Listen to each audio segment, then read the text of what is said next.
শহীদ বীর বাজিরাউত অমর রয়, অমর রয়, অমর রয়, শহীদ বীর বাজিরাউত অমর রয়, অমর রয়, অমর রয়, শহীদ বীর বাজিরাউত অমর রয়, অমর রয়, অমর রয়, শহীদ বীর বাজিরাউত অমর রয়, অমর রয়, অমর রয়, শহীদ বীর বাজিরাউত অমর রয়, অমর রয়, অমর রয়। ভারত মাতা কি জয়। ভারত মাতা কি জয়। বন্দে মাতরম, বন্দে মাতরম।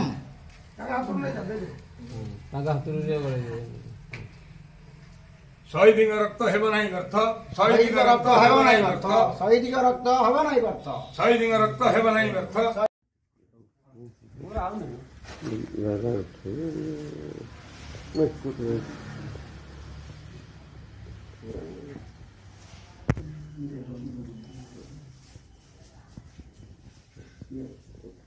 ମୋ ଭାଇ ପକ୍ଷେ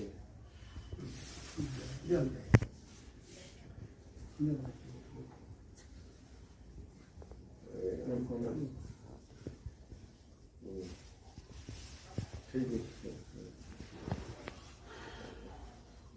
ଫଟୋ ନେଇ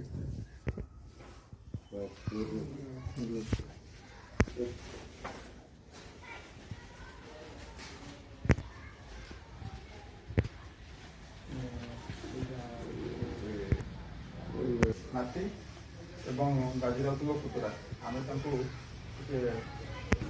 ଯିଏ ଆମର ଓଡ଼ିଶାରେ ଚହଳ ସୃଷ୍ଟି କରିଥିବା ନାଟ୍ୟକାର ବର୍ଷିଆନ୍ ନାଟ୍ୟକାର ସୁକାନ୍ତ ଦାସ ମହୋଦୟ ତାଙ୍କୁ ନିବେଦନ କରିବି ସେ ଦୁଇ ଜଣ ସନ୍ଧାନୀ ପରିବାରର ଦାୟିତ୍ୱକୁ ସମ୍ବଳିତ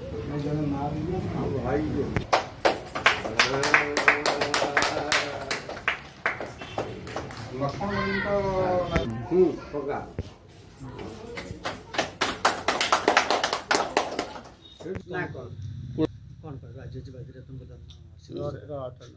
କୁଳମଣି ରାଉତ ବାଜିରାଉତଙ୍କ ପୁତୁରା ତାଙ୍କର ଜନ୍ମଦିନ ଆଉ ଆମେ ପାଳନ କରୁଛୁ। ଆଉ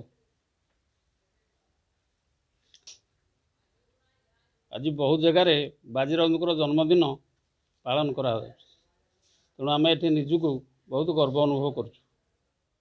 ନମସ୍କାର, ମୁଁ ପୂର୍ଣ୍ଣଚନ୍ଦ୍ର ସାହୁ, ତୃପ୍ତି ପାଠାଗାରର ଅଧ୍ୟକ୍ଷ। ଆମ ଅଞ୍ଚଳର ବାଲ ଶହୀଦ ବାଜିରାଉତ ନୀଳକଣ୍ଠପୁର ଗାଁରେ ଜନ୍ମଗ୍ରହଣ କରିଥିଲେ 1926 ମସିହା ଅକ୍ଟୋବର 5 ତାରିଖରେ। ସେହି ଅନୁସାରେ ଆଜି ହେଉଛି ତାଙ୍କର 98ତମ ଜନ୍ମଦିନ। ଆଉ 2 ବର୍ଷ ପରେ 100ତମ ଜନ୍ମଦିବସ ପାଳନ କରାଯିବ ଏହି ପୀଠରେ। ତେବେ ସବୁଠାରୁ ଖୁସି ଲାଗୁଛି ଆଜି ଦିନରେ ଓଡ଼ିଶାର ମୁଖ୍ୟମନ୍ତ୍ରୀ ମୋହନ ମାଝୀ ଭୁବନେଶ୍ୱରର ଜୟଦେବ ଭବନରେ ପାଳନ କରୁଛନ୍ତି ବାଜିରାଉତଙ୍କର ଜନ୍ମଦିନ। ତାଙ୍କ ସହିତ କେନ୍ଦ୍ର ଶିକ୍ଷାମନ୍ତ୍ରୀ ବି ଅଛନ୍ତି। ଆମେ ଅନୁରୋଧ କରୁଛୁ କେନ୍ଦ୍ର ଶିକ୍ଷାମନ୍ତ୍ରୀ କି ଯେ ବାଜିରାଉତଙ୍କର ସମସ୍ତ ବିବରଣୀ କେନ୍ଦ୍ରୀୟ ସ୍ତରରେ ସାରା ଭାରତବର୍ଷରେ ପାଠ୍ୟପୁସ୍ତକରେ ସ୍ଥାନ ପାଇବାର ଆବଶ୍ୟକତା ରହିଛି। ତତ୍ସହିତ ଅନୁରୋଧ କରିବି ଓଡ଼ିଶାର ମୁଖ୍ୟମନ୍ତ୍ରୀକି ଯେ ବାଜିରାଉତଙ୍କ ଗାଁରେ ଥିବା ତାଙ୍କର ଜନ୍ମସ୍ଥାନ ଯେଉଁଠିକି ତାଙ୍କର ଏନ୍ତୁଡ଼ି ଜଳିଥିଲା, ଏନ୍ତୁଡ଼ିଶାଳ ଆଜି ନଦୀ ଗର୍ଭରେ ଲୀନ ହେବାକୁ ଯାଉଛି। ତେଣୁ ତା'ର ସୁରକ୍ଷା ନିଶ୍ଚିତ ଦରକାର। ଆଗାମୀ ଯେଉଁ 2 ବର୍ଷ ପରେ 100 ବର୍ଷ ପାଳନ ହେବ, ଅନୁରୋଧ କରିବି ନିଜେ ମୁଖ୍ୟମନ୍ତ୍ରୀ ମୋହନ ଚରଣ ମାଝୀ ଏହି ଜାଗାକୁ ଆସନ୍ତୁ ଏବଂ ଏନ୍ତୁଡ଼ିଶାଳକୁ ପୁନଃ କରି ତା'ର ପୁନରୁଦ୍ଧାର କରି ତା'ର ଭିତ୍ତିପ୍ରସ୍ତର ସହିତ କିଭଳି ଭାବରେ ତା କରାଯାଇପାରିବ ତା'ର ଯୋଜନା କରନ୍ତୁ।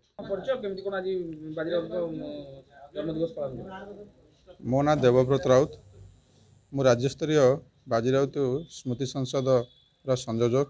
ତା ସହିତ ଛୋଟ ମୋର ଗାଁଟି ଗୋଟେ ରାଜ୍ୟସ୍ତରୀୟ ସଂଗଠନ ଗଠନ କରାଯାଇଛି, ତା'ର ରାଜ୍ୟ ଆବାହକ ଅଛି।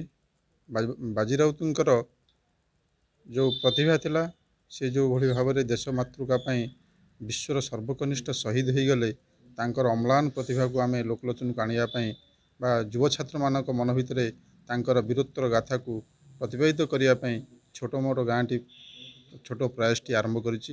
2013 ମସିହାରୁ ଏଇ ଯେଉଁ ବାଜିରାଉତ ଏଠି ଶହୀଦ ହୋଇଥିଲେ, ଆମର ଭେଳାରେ ଏଠୁ ବ୍ରାହ୍ମଣୀ ନଦୀରେ ଯାଇ ଜେନାପୁର ଘାଟରେ ଲାଗିଥିଲେ।